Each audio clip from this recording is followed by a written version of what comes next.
The first book, and the one that inspired this series, is this one, Content Inc. by Joe Pulizzi. Not quite sure if I pronounced that right, but let's go with it. And it's how entrepreneurs use content to build massive audiences and create radically successful businesses. So I read this book this weekend. You can see where I've sort of flagged and dogged lots of pages along the way. It looks thick and a bit intimidating, and so it was on my desk in the study for months, but I read it in a few hours while the kids were playing, so it was definitely a really easy read. So this is about content, as the name suggests. The idea is basically that you create your content, build an audience, learn insights from that audience and see what you can discover about them, and that those people will then tell you what products to create. And then from there, the revenue flows. So this is a business model that starts with creating valuable content, not with creating things to sell. So I've written some notes that I've got below here about the 6 steps that Joe, the author, Pulizzi, talks about as being the Content Inc. model. And I'm going to talk you through what those 6 steps are. So step number 1 is what he calls the sweet spot, which is a cool name and one that I quite like, because it's all about finding, and this is a quote, the intersection of a knowledge or skill set and a passion area. So it's about finding the middle ground between something that you have competency in, something that you're good at, something that you know, so your knowledge area, and then something that you enjoy personally, something that means something to you or to your community in society. And the reason why I like this is because it reminds me of a concept called Ikigai, which is something that I use in the coaching that I do and in the work that I do, which is about finding the intersection of 4 areas. So it's what do you love, what the world needs, what you can be paid for, and the 4th one, what do you love, what the world needs, what you can be paid for. It's got to be what you're good at. So those 4 areas, and the center of that is your Ikigai. And this is similar. I like that the starting point is, let's look at what you enjoy and what you're passionate about, because you really need that as the motivation. So that's step 1, find your sweet spot. Step 2 is the content tilt, and this is just a cooler way of saying what is the point of difference. So this is something that is not unique to this book and something that we hear about all the time in marketing and in product development. Find your point of differentiation. So the Content Inc. model talks about what is your content tilt, and this is what's your point of difference. What's your unique twist on this subject that makes your content stand out from the rest? The next step is building the base. So step 3, build the base. And this is all about choosing a platform, so a social media platform, or it might be a podcast, or it might be YouTube, and a content base. So what is the type of content that you're going to produce? Is it a blog? Is it video? Is it podcast? Whatever it might be. And then create the content. So build valuable content and distribute it through that channel. Pretty self-explanatory. Step 4 is called harvesting audience. And this is about converting the audience, be it the readers or the listeners, into subscribers. And they give a good reminder that the best place to build your audience is on your own platform. So the aim and the goal is to get people from the social media platform onto your website and ultimately to become subscribers. So to give them you something that is theirs of value, so be it their email address or their phone number, or a way of that would allow you to communicate with them and that helps them to become part of your audience. That is step number 4.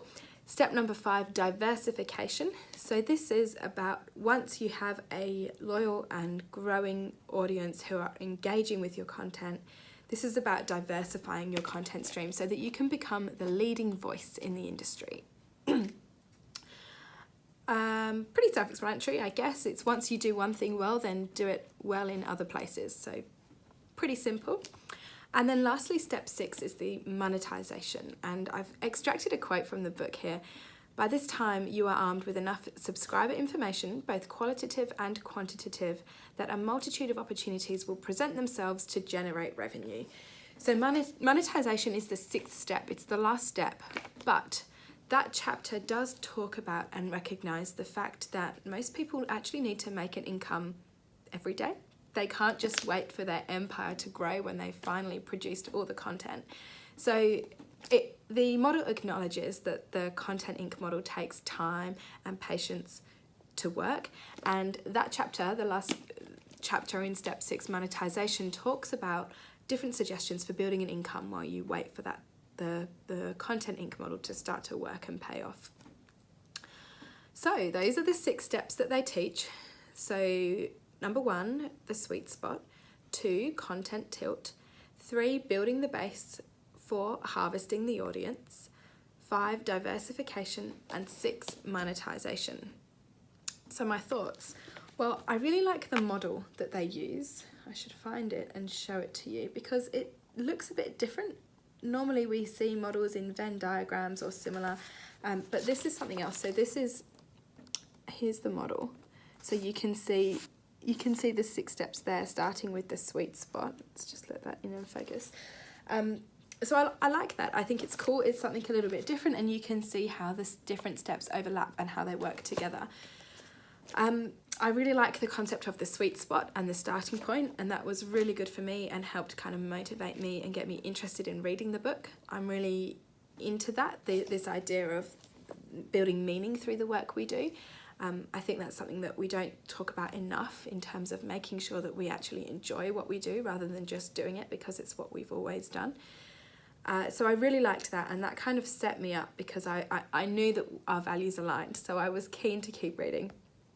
And otherwise, I think there were no real earth-shattering new pieces of information for me. It's a lot of it is things I've heard before, but I liked the presentation. I liked that it was reinforcing some of those messages, and I loved the case studies and examples that are shared throughout the book, and they come from all different industries as well. So it's not just the case that we're talking about, YouTube influencers or whatever you might think of when you think of content. There were lots of examples shared, so they were really, really valuable as well. In terms of what I'm going to do about it, so I'm already in the content creation game, but this book really made me acknowledge that I don't leverage and repurpose as much as I could or should. Now, I know that I don't do this, and it is probably largely a factor of time for me, but if I want to be serious about it, then I should probably start really leveraging and repurposing the content that I produce. I have, over 100 and something episodes of the Juggle podcast with Joe Alilovich. I have 50, coming up to 60 episodes of Doing Law Differently. I have lots of blog post content. I have lots of LinkedIn post content. I've written a book that can be repurposed, so there's a lot of leveraging for me to do. The other thing it made me think about, which is related, is consistency. This book talks about consistency. It's not enough to just dabble in content creation. If you want to be a thought leader or be a leader in your industry, you need to do it consistently. And so that was a reminder. I mean, we know that, but it's a reminder. I haven't written a blog in many, many months. I have written a book though, so I guess that's my excuse, but I would like to get back into blogging at least fortnightly. And then I think the biggest takeaway for me in reading this was this video series. Like I said, who knows where it will end up, but the idea is that why not share the notes I make about the books I read? I am already creating a fair bit of content that is just for me, and that fits the bill. Why not share that with everybody else? So it also fits the unique, the content tilt. My tilt is that I'm not writing a book review. I'm just sharing my thoughts and takeaways, ideas and action. What am I going to do after I have read this book? So that's my content tilt. At least that's what I'm going with anyway. So would I recommend this book? Yes, I would. It's easy to read. I enjoyed it. It reinforced a few of the things that I already know about content. I think probably more than anything, it has inspired me to push on and encouraged me to produce more content and make sure that I really properly leverage and repurpose and use the stuff that I already produce. There wasn't anything earth-shattering for me, but if you're not already in the content creation game, then I think this is for you. I think that it will do a good job of convincing you that you should be there. and especially the stories and case studies. Those were really good. Those were really inspiring. Okay, so Content Inc. That's what I think. Let's see, I don't actually know what book I have lined up for next week, so I'll go check out my bookshelf and see what I've got coming up. I'd love to hear your recommendations because my pile is getting smaller as I've finished, well, I've read quite a few books over the last few weeks, so maybe I'll have to go back and rehash and do some of those. So anyway, send your suggestions my way. Cheers.